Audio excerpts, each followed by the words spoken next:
గిట్లాంటి temple ఒకటి ఉంది అని తెలవగానే బైక్ మీద బీదర్కి వచ్చేసిన. అదే శ్రీ క్షేత్ర జరణి నరసింహ దేవస్థానం. ఇది under water cave temple. Cave temple అని వినగానే చాలా ఇంట్రెస్టింగ్ అనిపించింది. టెంపుల్ లోకి ఎంట్రీ టికెట్ వచ్చేసి 10 rupees and 100 rupees. 100 rupees the special దర్శనం, ఫాస్ట్ గా వెళ్ళిపోవచ్చు. No online payments, only cash. నా దగ్గర క్యాష్ లేక ఒక 1 అవర్ అడుక్కున్నా చాలా మందిని, ఆన్లైన్ వేస్తా క్యాష్ ఇవ్వండి అని. అది కథ. ఇది టెంపుల్ లోకి మెయిన్ ఎంట్రెన్స్. ఒక్కసారి ఈ గుహలోకి ఎంట్రీ అవ్వగానే ఫుల్ భయమైంది. ఆల్మోస్ట్ మెడ వరకు అయినాయి వాటర్. మన టీఎస్ నుంచి చాలా మంది చిన్న పిల్లలను ఎత్తుకొని మరీ వస్తున్నారు. ఈ వాటర్ లో ఒక 500 to 600 మీటర్స్ వెళ్లి నరసింహస్వామి దర్శనం చేసుకొని వచ్చిన. గుహలో ఆక్సిజన్ కూడా పెట్టిర్రు. అడ్వెంచరస్ ఎక్స్పీరియన్స్ మస్తుంది. లోపల మాత్రం బయట చిన్నపిల్లలు ఆడుకోవడానికి టాయ్ కార్స్ కూడా ఉన్నాయి. లేడీస్ కి డ్రెస్ చేంజ్ చేసుకోవడానికి రూమ్స్ కూడా అవైలబుల్ లో ఉంటాయి. వీకెండ్స్ అవాయిడ్ చేసి వీక్ డేస్ లో రావడం బెటర్. మన హైదరాబాద్ నుంచి 130 కిలోమీటర్స్ ఉంటుంది బీదర్. ఓన్ వెహికల్ లో రావచ్చు.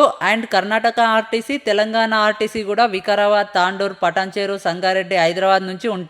టెంపుల్ టైమింగ్స్ వచ్చేసి మార్నింగ్ 8 నుంచి ఈవినింగ్ 5 వరకు ఓపెన్ ఉంటది. ఈ టెంపుల్ కి 4 కిలోమీటర్స్ దగ్గరలో బీదర్ ఫోర్ట్ ఉంటది. అది కూడా కవర్ చేసుకొని ఈవినింగ్ రిటర్న్ కావచ్చు. 1 డే లో వెళ్ళి రావచ్చు బీదర్ కి. ఈ కేవ్ టెంపుల్ కోసం ఇంకా క్లియర్ గా ఎక్స్ప్లెయిన్ చేస్తూ ఫుల్ వీడియో చేసి మన యూట్యూబ్ ఛానల్లో అప్లోడ్ చేసా. ఇంట్రెస్ట్ ఉన్న వాళ్ళు వెళ్ళి చూసి నచ్చితే మన ఛానల్ ని సబ్స్క్రైబ్ చేసుకోండి. That's it for the day guys. Thank you. By by.